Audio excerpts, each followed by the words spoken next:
So our last talk of this morning is by Alex Maalouf, who's a postdoc fellow at Johns Hopkins, and he's going to talk about clinicopathological and molecular features of rhabdomyosarcoma influence their immune landscape. So, Alex.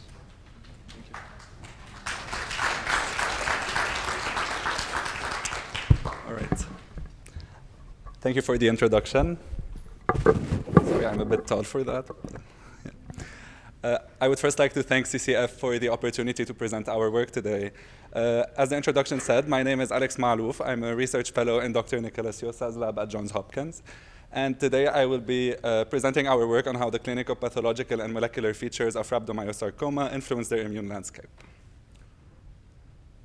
So in the setting of a quick background, rhabdomyosarcoma, as most of you know, is the most common type of soft tissue sarcoma in the pediatric population.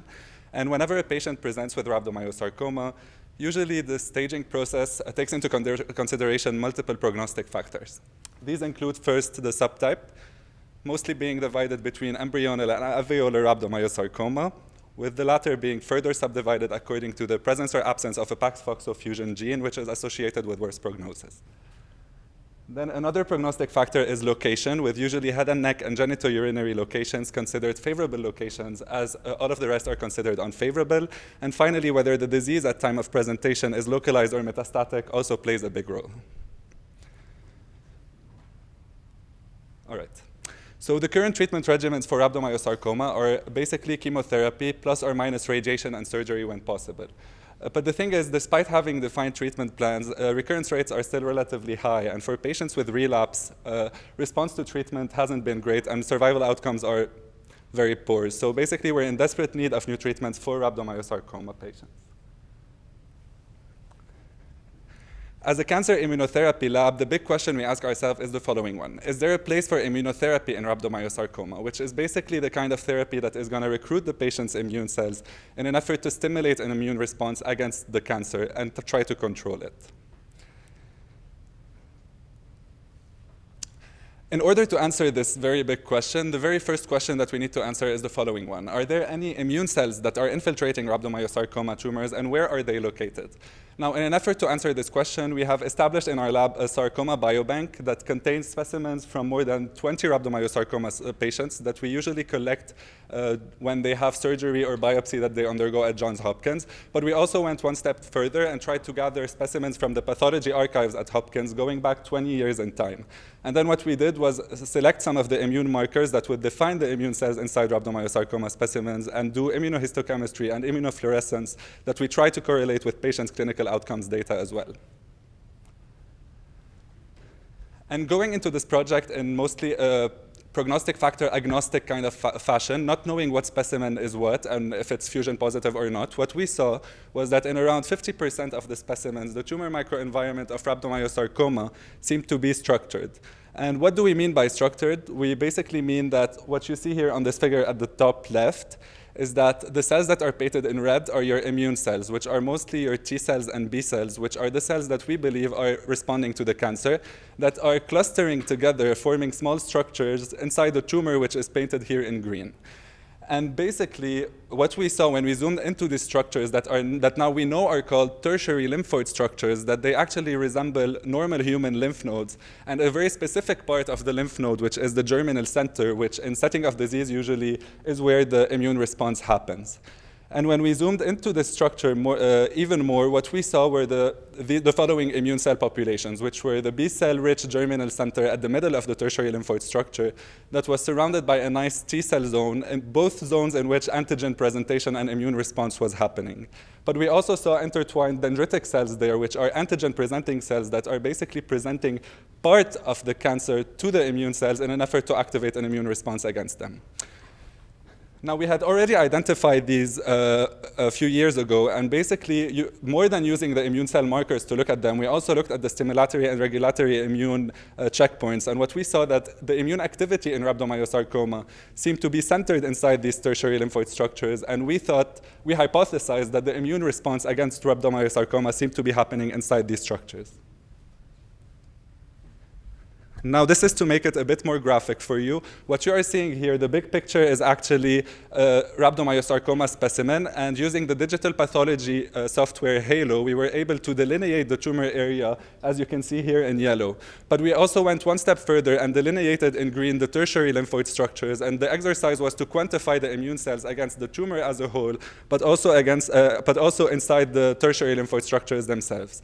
And as you can see here on the graphs, which are basically showing you the number of cells per millimeter square, is that CG3, which is a marker of T cells, and CD20, a marker of B cells, we see a dramatic difference in the immune cell density inside the tertiary lymphoid structures as compared to the tumors, which basically tells us that whenever these cells are present inside the rhabdomyosarcoma specimen, they seem to be clustering together in lymphoid aggregates or tertiary lymphoid structures.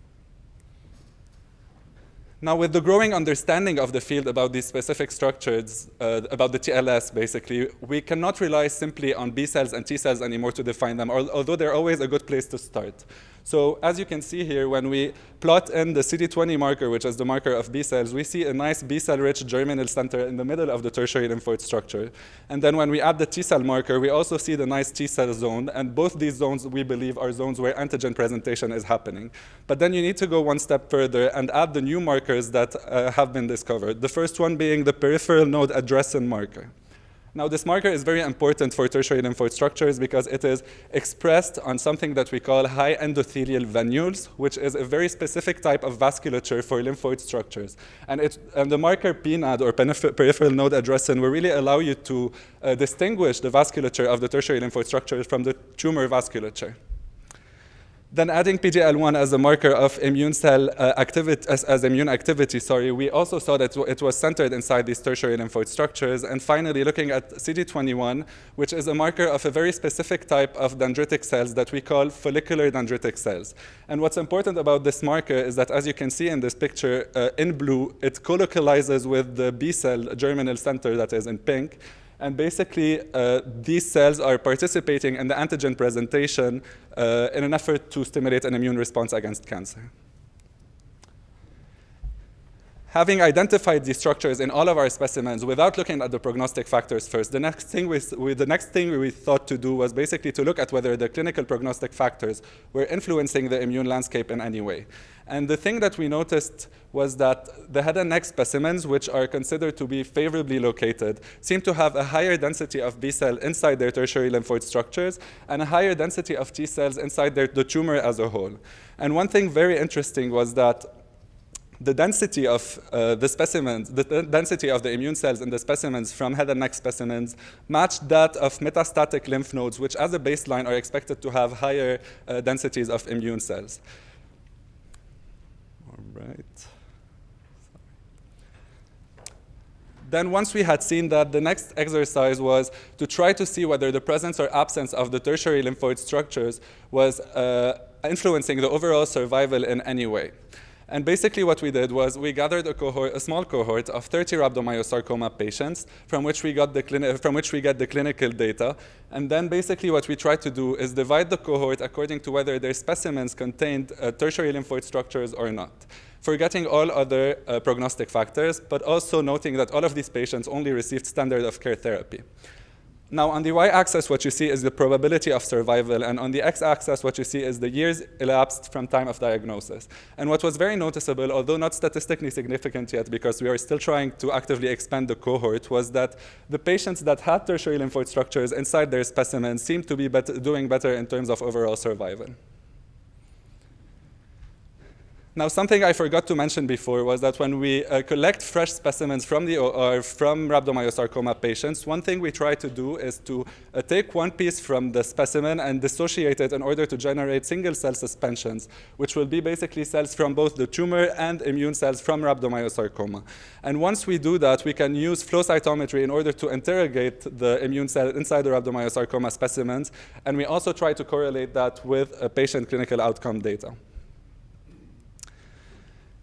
Now, what you are seeing here in front of you is an example of the data we get by doing flow cytometry. One thing I really want to mention is that for the flow cohort of rhabdomyosarcoma patients, it's still a work in progress, but we have stained 15 specimens from 11 patients that are all categorized as high risk for this particular cohort. And we developed a flow cytometry panel that not only contains the markers of immune cells that are present inside tertiary lymphoid structures, but we also went one step further and really tried to use markers for cells that would only be present inside tertiary lymphoid structures. And these markers are CXCR5 and CXCL13, which I have highlighted here in green on the U map. So basically, to tell you about these markers, the CXCR5-CXCL13 interaction is a key interaction for the formation of a tertiary lymphoid structures. And what you see on the U map, which is a kind of projection of the data that clusters the cells that are most alike together, is that the CXCR5 positive B cells that are present in rhabdomyosarcoma specimens seem to be very distinct from their negative counterpart, which speaks to the fact that they are derived from tertiary lymphoid structures rather than anywhere else inside the tumor. Okay, here, and I also showed these bidimensional plot here simply because we wanted to really focus on the fact that these CXCR5 populations, positive populations, are really distinct from the rest. And they can only be derived from tertiary lymphoid structures, meaning that you will rarely, if ever, see a CXCR5 positivity outside of a tertiary lymphoid structure in a solid tumor specimen. Then we went on to do the same exercise that we did with IHC with our high-risk cohort of rhabdomyosarcoma patients. And basically, the exercise was to quantify the frequencies of immune cells that are associated with tertiary lymphoid structures. These populations are the T cells, B cells, but also your CXCR5 specifically positive immune cell. And what we did was to divide the cohort according to the median frequency of the group. And what we saw was that the patients that had a frequency that was equal or higher than the median seemed to be doing better in terms of overall survival as compared to the ones that had a lower frequency.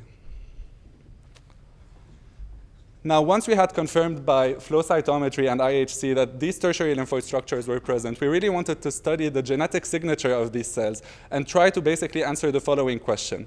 How do the differentially expressed genes of rhabdomyosarcoma single cells allow us to segregate the different immune cell compartments? And in an effort to do that, what we did was single-cell RNA sequencing. And the first step of this part of the project was basically to separate out the cell populations that we were interested in, which were the T cells, B cells, myeloid cells, and tumor cells. To do that, what we do is basically we flow sort based on the markers that these cells are expressing.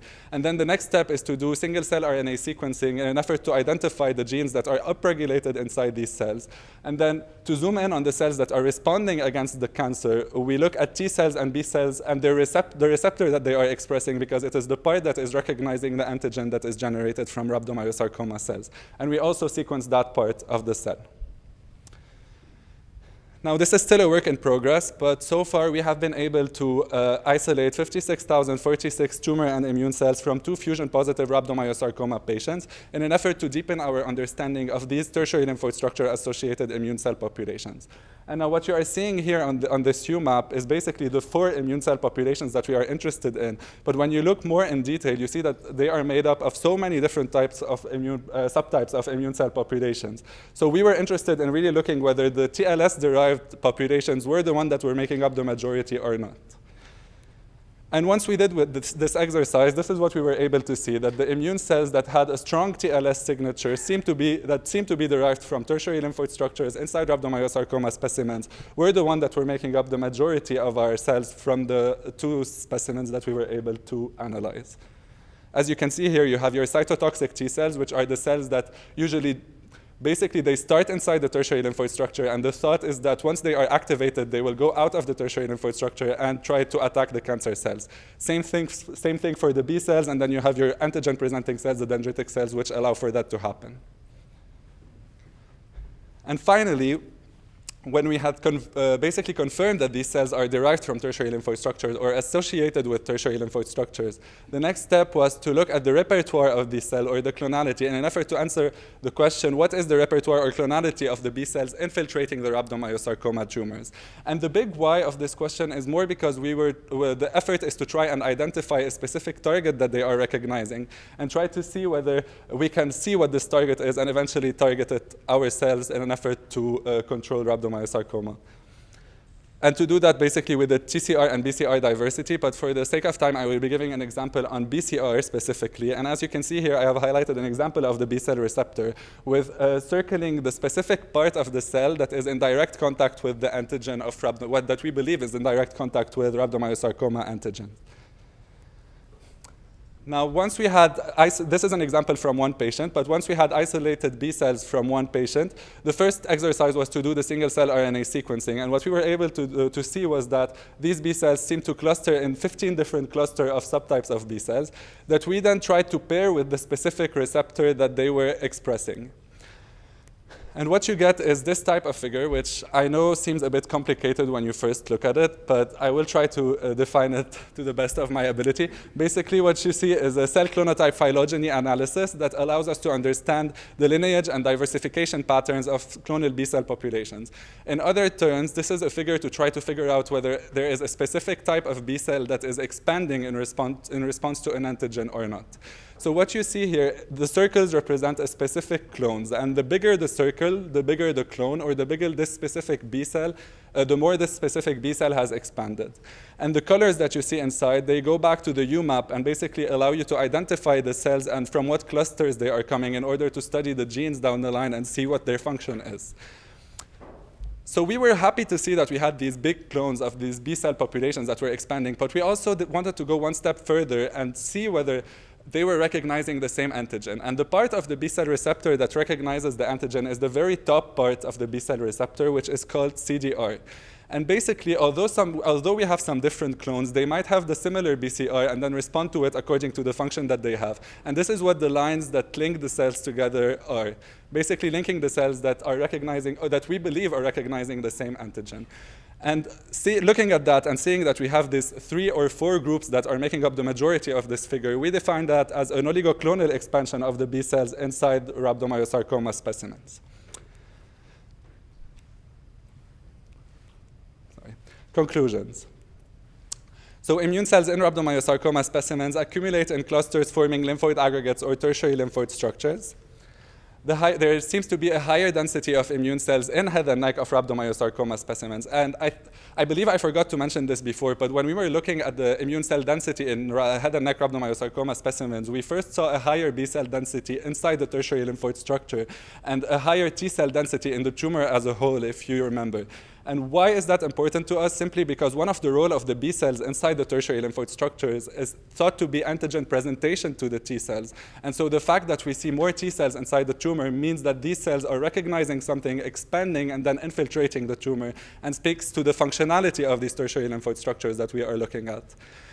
So we were able to detect a tertiary lymphoid structure signature by flow cytometry to confirm their presence in rhabdomyosarcoma specimens. And by single-cell RNA sequencing, we validated the presence of this signature as well.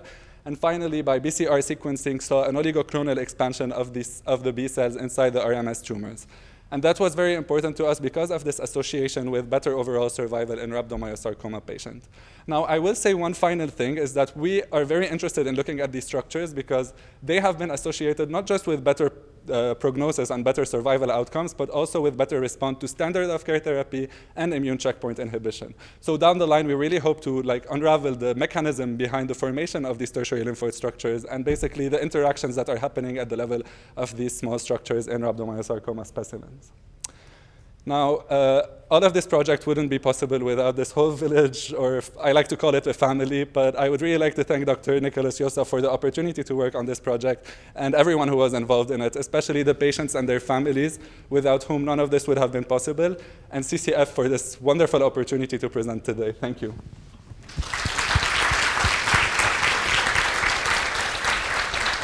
Wow. Well, sorry if I spoke fast. No, you got a lot in a short time. I suspect it comes from working with flow cytometry where the cells go by really fast in front of the laser, and you have to identify them while they're there for a millisecond or something. Let's just start with questions here, and then I have a couple too. Yeah, thank you so much. Great talk and great work. I have a question though. Do you see any NK cells in your immune infiltrate? And if not, why do you think they're not there? Okay, thank you for your question. Initially, First tell people what an NK cell is if they don't know. Okay, NK cell is another type of immune cell that is thought to be also involved in response to tumor in specific kind of cancers. However, we were not looking at them initially, I would have to say that. However, recently, as we were doing the single-cell RNA sequencing, we have been identifying these populations derived from the rhabdomyosarcoma specimen, so I believe we will be looking more into that.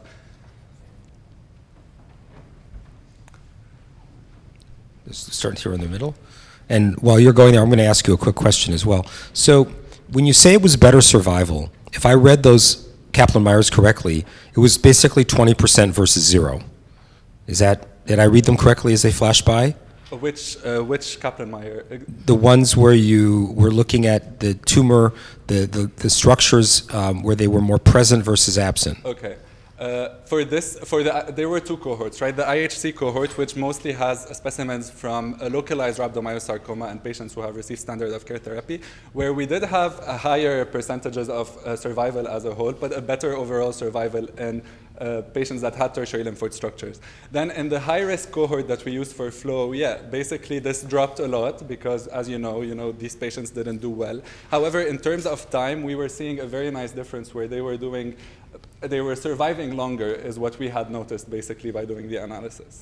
That was part of the question then. So the question is, even though they're doing poorly, there's a certain survival improvement over a short time. And the question is, how do you think you can take that observed improvement over a short time, and how would you work to make that over a long time? All right, yeah. Yeah, this is a very nice question. I would have to say that basically the goal of this project and where we are going is to try to figure out, how to manipulate these tertiary lymphoid structures, and eventually, I believe, years from now maybe, try to induce them as well. So we have not figured this out yet. We have seen it. We have described the association with improved survival, and we are hoping, in the very close future, actually, to figure out a way to create a functional model that basically recapitulates what is happening inside the RMS specimens and tries to explain to us how these tertiary lymphoid structures come to form. This was very nice. Maybe a very simple question for me, because I don't think so much about B cells during the day. But so one of your goals of your work was to also do BCR sequencing to identify possible targets, you said, right?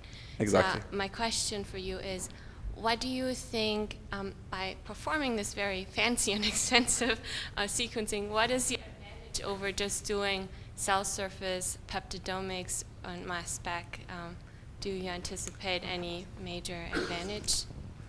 I think the advantage, and thank you for your question, but I think the advantage of single-cell RNA sequencing is that it would really hint us to actors that are, playing a role in the formation of these tertiary lymphoid structures, and eventually then, of course, finding a target because we don't know what the target is, right? So this is what we are trying to do, and basically trying to link the function of these tertiary lymphoid structures and understanding how they form, and also use the fact that since we are studying that, might as well go one step further and do this B-cell receptor sequencing to try to figure out what they are recognizing. I'm not saying one method is better than the other. I'm not sure, but I will say that it seems that the single-cell RNA sequencing that we are doing is helping us a lot in the path that we are trying to, accomplish. Excellent talk. Really fascinating work. My question is, do you think there's differences in BCR repertoire in the TLS that's more functional versus the TLS that maybe is not as functional, or people that have less TLS and those that have more TLS? Yeah, that is actually a great question. So the short answer is I don't know. Neither do I, so that's why I asked. Yeah, but I do believe that, in those patients where you have more TLSs and, more expression of those B cells, and maybe, and if they are of similar clones, then there seems to be a stronger response against the tumor. And with other solid tumors where, you have so many specimens that you can study that, there seemed to be a difference in patients that had more mature-looking TLSs and a higher number of TLSs than the ones who didn't. But yes, I'm not sure. I don't want to say anything that is wrong, so I will tell you, I do hope that is the case, though. There are lots of cool things to learn. That's the Thank good you very answer much. right here. Where's the microphone on this this side? yeah. Oh, over here, sorry. Really nice talk, Alex. You're doing beautiful work. Thank you very my much. My question relates to the relationship of the timing to chemotherapy exposure to the presence or absence of TLS. A lot of these patients are getting alkylator therapy, very lymphodepleting therapy. Absolutely. And so are you able to look at your samples and determine differences if you're looking at treatment-naive tumors versus tumors that you've collected after a period of chemotherapy? And the same question for relapsed tumors versus initial upfront tumors. Do you see any differences, or are you able to look at that? All right, yeah, thank you very much for your question. And this is actually something we did look at, although I didn't have the time to talk about it now. But what we saw was, and we are limited by the number of specimens, right? And the fact that this is like a snapshot of like the stage at which the patient is, and then you can't look at the progression of that. However, we did have, I would say, around 4 or 5 pre-treated rhabdomyosarcoma specimens, and 3 out of the 4 actually had tertiary lymphoid structures inside of them. So we do believe that, so we don't know if chemotherapy is inducing the formation of these tertiary lymphoid structures, you know, by creating these antigens that are generated from rhabdomyosarcoma cells, or if, on the contrary, these were present initially and chemotherapy might be taking them away. This is something that we hope to answer with a functional model that has not been established yet. You know, as for the relapse samples, sorry about that. As for the relapse samples, what I will say is that most of our flow cohort is from relapse patients. You know, so what seems to be the case is that once the tertiary lymphoid structure is present in primary specimens, it seems to be like kind of a signature of the tumor, and it seems to stay because what we do see it in relapse specimens, and we do see it in patients with metastasis. Thank you for your question.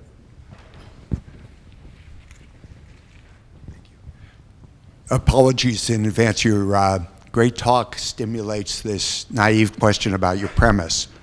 Why don't you and other tumor immunologists look at the draining lymph node if you want to know what's happening in the immune response to tumor? No, that is actually a very good question. The thing is that we don't always have access to that, you know, and we are very limited with what we have because of the rarity of this disease. However, it was very nice to see that these structures really mirrored what was basically the structure of a lymph node, you know, of a draining lymph node. You do see this germinal center, which would be present inside of the lymph node as well. So since it is inside the cancer itself, we thought we would start there, you know, and since we had seen that the immune activity seems to be centered inside these structures, then there definitely seems to be something happening there. And we thought we would start by this and then expand on the rest. No, I understand the limitations, but also the limited in the tumor. Yeah, absolutely. To your draining lymph nodes. We do want to do these studies eventually. We haven't done them yet, you know. But down the line, definitely, this might be something that, you know, is very. For example, we did get once. We do get sometimes blood from patients, you know, or even lymph nodes that are thought to be, you know, tumor lymph nodes turn out to be reactive lymph nodes. So we can study that, and I believe that we will.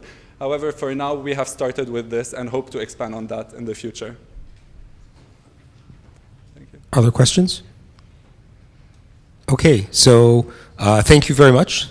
Thank you very much.